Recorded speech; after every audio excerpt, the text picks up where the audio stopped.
এমনিতেই মুম্বাই ইন্ডিয়ান্সের বিপক্ষে হার দিয়ে আইপিএল অভিযান শুরু করল কলকাতা নাইট রাইডার্স।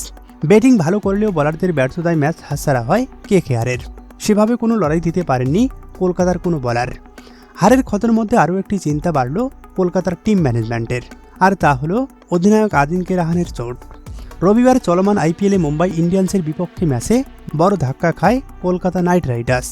দলের অধিনায়ক আজিঙ্কে রাহানে হঠাৎ পায়ে চোট পেয়ে মাঠ ছাড়তে বাধ্য হন। মুম্বাইয়ের ওয়াংখেড়ে স্টেডিয়ামে দ্বিতীয় ইনিংসের শুরুতেই এই ঘটনা কিছুটা চাপে পড়ে যায় কেকেআর শিবির।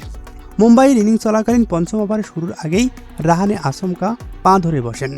সঙ্গে সঙ্গে মাঠে ঢুকে পড়েন ফিজিওরা। প্রাথমিক চিকিৎসার পর ধীরে ধীরে মাঠের বাইরে চলে যান তিনি। তার হাঁটার ভঙ্গি দেখেই বোঝা যাচ্ছিল চোটটি বেশ গুরুতর হতে পারে।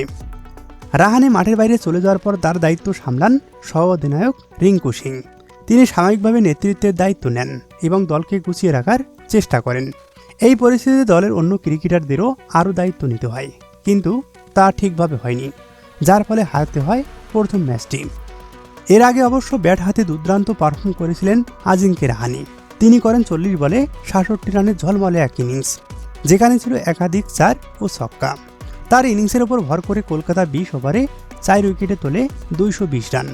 তবে মৌসুমের শুরুতেই অধিনায়কের চোট দলকে চিন্তায় ফেলে দিয়েছে। সংশ্লিষ্ট সূত্র বলছে পরবর্তী ম্যাচের আগেই সুস্থ হয়ে ফিরতে পারেন তিনি। তবে যদি ফিরতে না পারেন তাহলে দলের জন্য বড় ধাক্কা বটে।